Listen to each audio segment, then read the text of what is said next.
my pleasure for me to introduce Giorgio Cesana, who is head of technology marketing at ST Microelectronics. We have chosen two European firms, STM well-known, and a real success story in this industry for Europe. The British company, ARM, represented here by Eric Lalardy, Director of Business Development and Public Affairs. They will present their company. Let me just come back on the Moore law. I was saying that Mr. Gordon,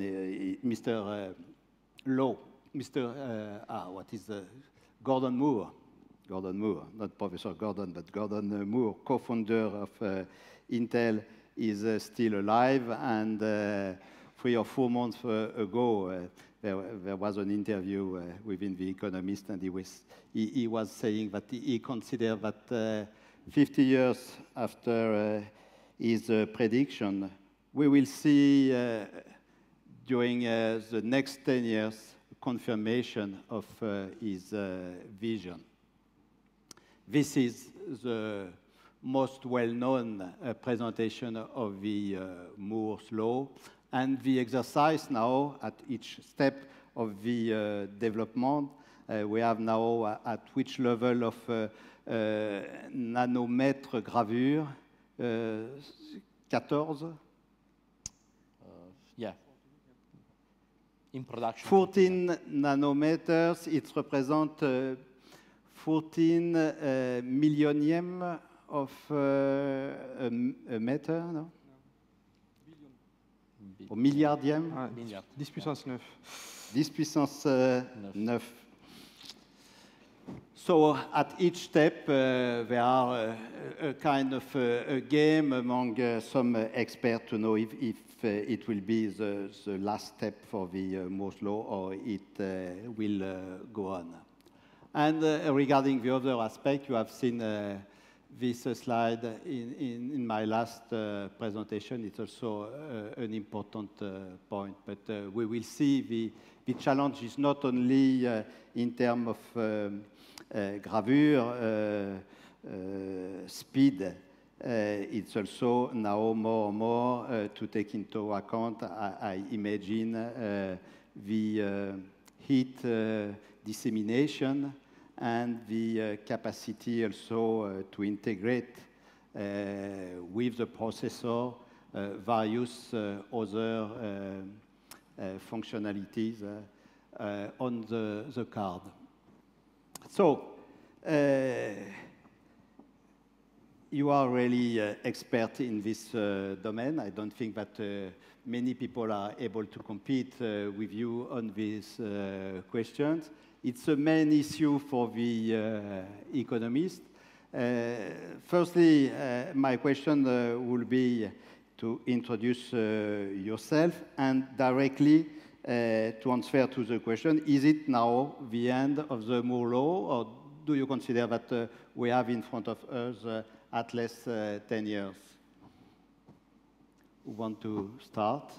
Okay, I can start. So, I'm working for ST Microelectronics, so of course we are part of the last people that are in this race. I would say that from a technical point of view, we still have many means to continue to shrink and to continue to enhance the device. And the matter is more on the economical side. You have already shown in one of your slides that, for example, the cost of the transistor is no longer decreasing already.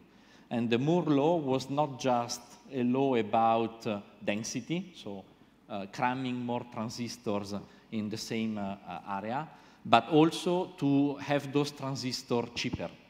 And so this part of the law is already out, I would say. While if we are still interested to pay a bit more, but because we want to add more functionality and so on, and of course we want to put it in smaller die sizes, or I would say in the same die size, I want to put more functionality, Yes, I still have means technically for the next, 10 years to continue to shrink. You can maybe give some numbers about the investment we have to do at each step of the microprocessor innovation. It was something like $2 billion dollars 15 years ago, 10 years ago, and now it's 10 billion of... Yeah, and even more growing. And this is the cost of building a manufacturing facility. Yeah. Then if we look at the technology development itself, also there we see an exponential by almost the power of 2 growth in the technology development cost. You have to think that for developing a 14 nanometer, the estimated cost was around more than $1.5 billion. To develop a 10 nanometer, the estimation is more than $2.5 billion. So those technologies are becoming more and more complex, more and more expensive. And on the same side, we also see that the complexity for designing is also growing. We were discussing before about productivity, but the question is that we want to add more functionality in dices, and we have applications that want denser technologies. An application processor for a smartphone has to fit in a footprint of roughly 100 square millimeter.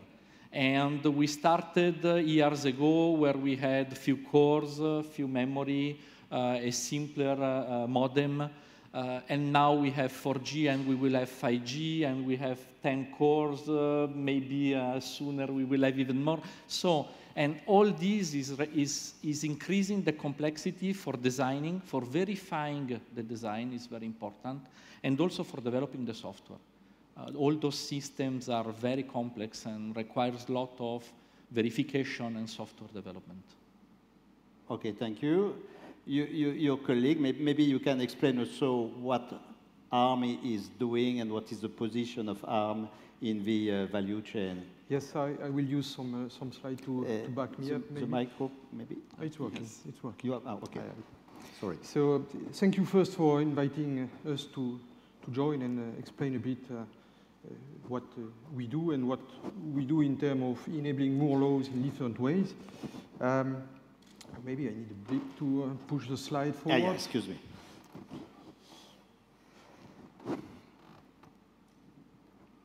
Could you put my slide on, Mr. Lalardi? It's on. Okay. So not many people heard about this European organization. It's a relatively small organization compared to the size of players acting in the semiconductor domain. We are 4,000 people located in the UK mainly. And we came to the business the semiconductor business have been reorganizing themselves over time, and the different layers to contribute to the chip have been split in several bits. And we have been one of those bits that came to the cake, and we are supplying to the industry what we call intellectual property blocks. Let's take a processor. And we transfer those technology to the industry, OEMs or semiconductor vendors. And they take this technology and go to a fab and manufacture a chip and sell a chip. So our business model is transferring the technology, and it's a win-win approach because our interest is to get our customers being successful, and we are sharing the success through royalties. So you can go onto the internet, you will find plenty of literature. Can we say that you have 90% of the market share related to the design of the smartphone microprocessors? Yeah, so we are hidden. Nobody knows us really well. The end user never heard about us, or very few. So that I've been surprised going to Boulanger, a shop, and the guy discussed and talked to me about a GPU that we have designed called Mali. And the guy told us there is the latest generation of Mali GPU in this TV, which was surprising in the consumer shops to hear about that, specifically on GPU. So we are hidden, but we have a massive impact on the industry. We are enabling innovations. We are working closely with STMicroelectronics. And here are the numbers that you see, and the market share that you see is numbers that we are collecting from our ecosystem. And this is the estimate market share of or processor being shipped by our ecosystem through some specific market segment. So specifically for the smartphone, it's 95%, which is significant, which means that mostly the software, the mobile ecosystem run on ARM. There are still some other niche market where other processors subsist. But you have some ideas about where we stand. And those are for the markets where we have a significant part of the business, but we are working with the ecosystem to go into a new market. Another view, it's mobile computing. So mobile phones, the PDAs did change a bit the paradigm on the industry overall. And we are now in the post-PC area, we're in the mobile area. And the mobile area is technologies, as it has been explained earlier on, that capture many bits of technology and we try to pack them all into one chip, which usually it's a very sophisticated die, and I will come back on that later on. So this slide gives you a comparison between the PC market, the laptop market, and the mobile market. I think the numbers are speaking by themselves. And our ecosystem is today looking at expanding into new markets, and new markets are anywhere. This slide is a bit dark and green, I would say, black and green, but simply to say that our ecosystem is going everywhere in place that nobody knows. We know, STMicroelectronics knows, specialist knows, but the IoT is running on ARM. Most of the IoT devices are running on ARM. Doesn't mean that we have 90% market share, but we have a significant share through our partners. And we are expanding into other domains. Connected TV is a mobile ecosystem moving into the home, now moving into the car. And the next level up is to figure out if we can achieve our claims, which is on the far right on the slide, which is a server domain where our company is targeting 25% market share by 2020. It's a challenge. We are going into places where nobody thought that we'll be able to go 5 or 6 years ago. And this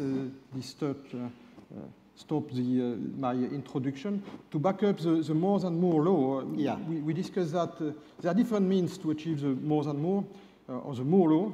Moore law purely is the integration of silicon on a single die. You can now achieve even more by integrating more functionality into a device, typically the PDA, the mobile phones. And we have taken as a comparison 2009, it was an HTC Mobile. It was state-of-the-art PDA at that time.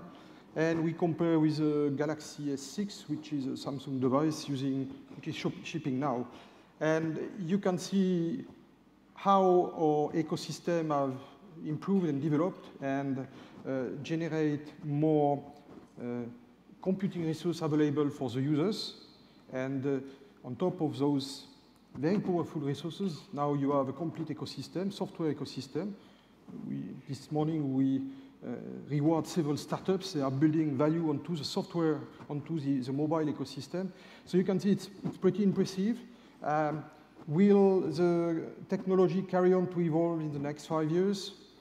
We believe that we can achieve that. The leading edge products are today being shipped in 14 nanometer, 1.4. The next step will be 10. The step after that will be 7 nanometers. And when? Probably 2018, 19-ish, roughly speaking. So it's market-driven. It depends how the mobile ecosystem, the infrastructure ecosystem, the PC market will evolve. But the mobile is a key and vital ecosystem. And we are proud with our ecosystem to have been able to achieve that. So the race carry on. There are still innovations at every level, at the transistor level, at the processor level, at the GPU level, at the display level, at the battery level. All the ecosystem is around it to make it even better and better and better. Okay, and to stay in the technical explanation, so you consider that there is still room for progress for the next years. You did not talk about 3D dimension to imagine a design no more in 2D but in 3D? Could you develop? I will let. Yes, we work on it. And of course, when we talk about 3D integration, you have different ways to do it. You may have simply the processing on, for example, using either the same or heterogeneous technologies. So you process two different wafers and then you glue together through some TSV, so some vertical vias that allows the connection. Or there are some other approaches that are more advanced. For example, the one that is developed with the Leti Research Center in Grenoble, which is called CoolCube, which is a real 3D stacking, 3D integration. So you grow silicon, you start some metallization, you add other transistors, you go up with other metallization and so on, and you can stack vertically the transistors. So you can continue to develop more dense integration of transistors. Yes, absolutely. And when we are talking about new materials? Yeah, because for example, today, here we are talking, I made the example of an application processor, which is done with a standard CMOS technology. So it's almost purely digital with some interfaces. Then if the SoC becomes more sophisticated or complex, you can add some RF applications and so on, but still you have it at the basis as CMOS technology. But then, for example, you may have the need to co-integrate together materials that are not compatible each other. So the way to stack vertically is not to put on the same slice of silicon a CMOS device with some other materials that cannot be integrated the same way. So, and you have to keep them separated. Okay, and with a very long-range vision, we see some papers talking about convergence between brain scientific and your skills. Are you working on such new architecture and the mix between tissu du vivant and silicon? But let's say, as ST, we provide the underlying technology. Then we develop some products. We have automotive products, sensors, microcontrollers, standard linears, and so on. On those kind of things, we have more cooperations with research centers or universities where we provide the underlying technology to build those devices, and they are more on the application side. Okay, and then we will give you the mic for the questions. So if we come back to the issue of the economist, what do you think about their specific focus on the Moore law to understand if we are at the end of the digital revolution, or if we will see new potential innovation because the semiconductor industry has still a lot of room for more efficient performance? Yep. So if we look backward, so what we have achieved collectively over the past few years, so this is a representation in terms of functionalities that the users can get, you know, Facebook on mobile or tweets and the video that you have seen this morning about the company aggregating videos on a mobile would not have been possible without this acceleration. So this acceleration is driven by capacity to integrate silicon, more functionality onto the same die on the same device. Now, if you look a little bit backward and you said, if I were about to buy 32 megabytes of flash or gigabyte of flash, 25 years ago, what would have been the cost at the cost of the bytes at this time? And you can see that it would have cost you about $1.4 million just to get the memory. And then we made the same analogy about the transistor, to put a 1 billion transistor device onto your hands. It would cost you another 600K, and then you need the modem to download the data. It costs you another 1.5. So just to take those 3 bits, the same mobile phone acquired 25 years ago would have cost 3.6 million. So integration drive cost, integration drive functionalities. We have said that we do not see yet the end. It will require more investment, in fabs, and I've put there the investment that the industry is putting into what they call the CapEx. And it's as of August 25, it's from Semico Research. If you look to the document, you will see that the industry is still investing. It's massive investment. The top 15 players are accounting for about 90% of the bulk investment. And you can also see that there is a big concentration in the top 3. They're about 50%. And to be noticed there, you have some players that were not there, 10 years ago or even 5 years ago. And what we can see is that the model is not anymore fully integrated. We have experts into chip design and manufacturing, understanding the requirements. We have experts in designing technologies, what we call IP, that go into the chip. And we have experts in the fab, in the manufacturing. And when you read into the numbers, you can see that we are effectively in the mobile area. The PC market is not anymore driving the CapEx. They are still a part of the investment. They are a significant part of the investment. But the investment driven by the foundries are primarily done to address the mobile market. So 14 nanometer is shipping today. I think within the next 12 to 18 months, you will get 10 nanometers chips in your hand, maybe sooner. And then we move to the 7 nanometers. So the race carry on. It's expensive, meaning that the number of companies being able to afford those technologies is shrinking. But the race is moving on. And as there are officials in the rooms, a specific note for Europe.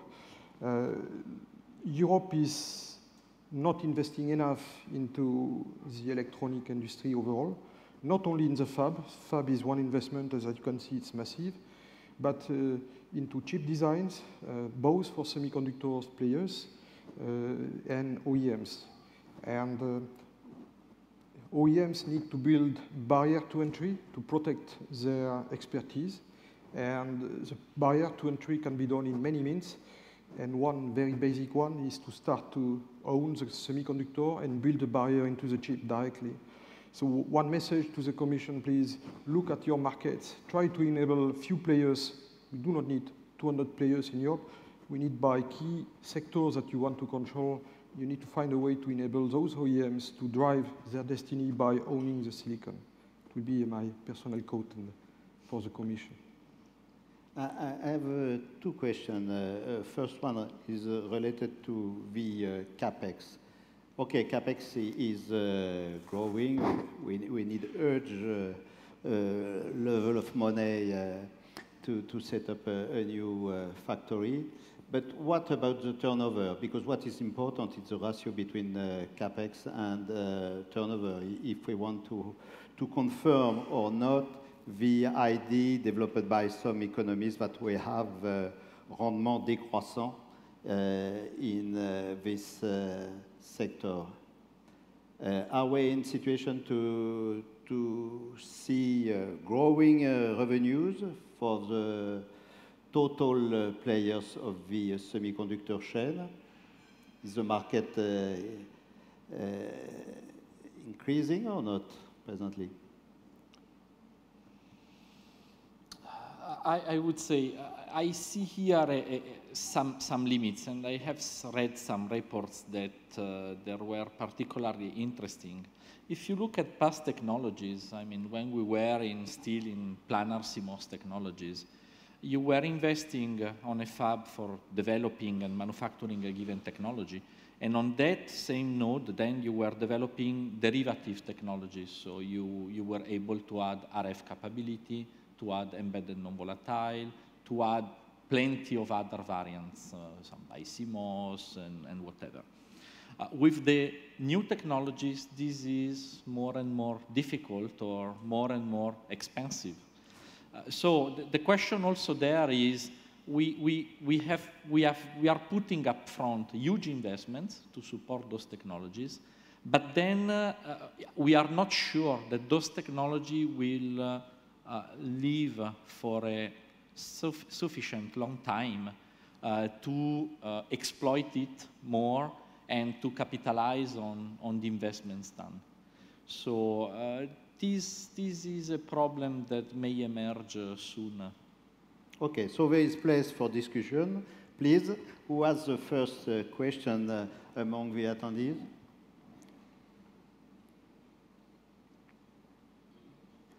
Yeah, please.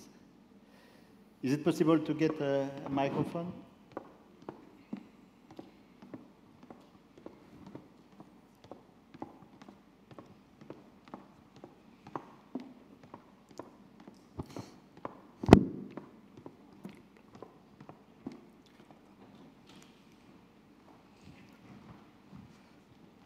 Thank you very much. Hello, my name is Walid. I am from IAE Montpellier and Amadeus. As I was working on electronics before, I do agree with you guys on the not ability of pursuing the Moore law. But if we imagine in a perfect world, we have all the investments we want, is it really possible to pursue the Moore law and to divide the chips more and more to even make it smaller? Is it even possible? Thank you. But it's true that for many applications anyway, I mean, I'm thinking not about the very complex dice where still the people are looking for shrinking and so on, but it's plenty of applications where when you have some RF functionality, for example, RF doesn't shrink. So moving on a more complex node where my wafer cost is higher, to pay my square millimeter just more expensive for nothing, for no gains, is useless. Or in the microcontroller space, there are dices that are few square millimeters, and the significant part of that area is the I/O. I/O is not shrinking. So again, depends where is the added value. So there's plenty of applications that, yes, they need the new technologies because of the shrink factor, because, as I was saying, if you look statistics about products, you will never see dices shrinking. You always see that the die size is almost constant, and just the people take benefit of the new technology node to integrate more functionalities. So at the end, put more transistors. The new transistor usually also always runs with higher speed, lower supply voltage, so you can arrive to integrate almost twice the functionality for a power footprint that doesn't explode, that remains under control. So for those guys, yes, but many other applications don't need it, or they need a different way, as we were discussing before. 3D integration for some of the products is very interesting, not because they want to increase the density, but because they want to have better integration on a better footprint or things that today are just separated chips. To complement what you just say, yeah, since I am in the industry, I'm always hearing we are going to hit the physical limits, we are going to hit the physical limit. So we have smart engineers, we have smart research labs, they find ways. So we move from a planar transistor to 3D transistors. There are other ways to do transistors to overcome this physical limit. You can change the materials to maybe gain speed, reduce leakage. Okay, we talk about FD-SOI at ST. So the industry will find ways still to be invented for some of them. There are challenges, and challenges are most of the time overcome. So maybe one day the challenge will be just financial. We cannot go further because it's so expensive to build the toolings to make those chips, and not only the physical limit, but the tooling to build the chips, that it may become a barrier. But we are not yet seeing them. There are still challenges, and the number of companies that can afford advanced technology is shrinking. This is a concern for all of you in the room, because if there are less players, there are less competition. Less competition means that the pricing may go up. If the price goes up, the market will not develop, so the industry will have to adapt and realign the pricing to figure out how to expand the market. So there are dynamics, and technology is one dynamics. Thank you. Is there still a question from the attendees?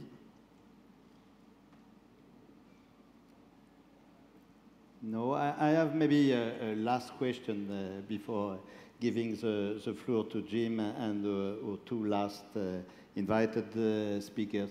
It was not very clear for me. I'm not an expert in this industry. When you have presented the value chain and the new organization of this value chain, you have talked about integration integration strategy that we can see maybe for players like Samsung, I imagine, or Intel, of course, it's the historic model. But there is a consolidation trend, and at the same time, there is a specialist for design, specialist for foundry. I don't know how you say. Yeah, I see where you are coming from. So when we go back at the beginning of the electronic, companies that were owning electronics were OEMs. Simply, they were willing to design products. And to design the products, they need some electronics. So there were no external company doing electronic at that time. Go back to the 60s. So they decided to own the fab, to own the tooling, to own the process, to own everything. And some of them decide to split those technologies, those business. And then those business become Texas Instruments, become Mitel, become some other names that we find that became pure semiconductor vendors, owning the complete chain from the chip design down to the process and the manufacturing. Over time, the market has still evolved, and there is a disaggregation of this food chain, like in other industry. And at each layers emerge some specialists. So they decide that the tool to design the chips, what we call electronic design automations, was externalized and given to companies that are specialized in this business. Then they look at other ways of doing things, and appear some fabs specialized on the production. And then came players like us and others, providing building blocks to enable companies like ST or an OEM or a startup to focus and develop some technology, but really focus on the differentiation, not on the bit that could become standard. So our role, our contribution to this industry is to standardize a bit the software and enable the underlying hardware to evolve quickly. So it's why you have seen the acceleration in the mobile market. And we look at, and our ecosystem look at other markets to go after, which include the infrastructure. So yesterday we talked about the gigabit Ethernet and so 5G. But what may be the right policy for European policy? Is it to develop position fabless within the design, like your ARM position, or is it to keep competencies in the fabs too, to produce by ourselves also the chips? Your position is not the same one. Could you give your opinion? Yeah, not only because anyway, ST has several kind of different products, product lines, and technologies. So we had also to adapt our model depending on the needs. For example, when we talk about MEMS products, is absolutely key to have the technology development close to the product development, because the technology is a key enabling factor for developing a MEMS sensor. It is not the same if we talk about advanced CMOS, where the cost for developing or accessing the technology is very high, so there are huge investments, that of course needs to be justified by the product that you do. And at that time, the differentiation could come not from the technology that is more or less standard, but on the design itself. That's why on ST side, we have developed the FD-SOI, because in that case, there was a value associated, there was some differentiation, and there was some specific characteristics that are giving the products an added value versus using a standard CMOS technology. Thank you. Is there any question from the attendees? No? Thank you very much for participating. I know that it was not very comfortable for you to talk with people who are not particularly aware of the last development in your sectors.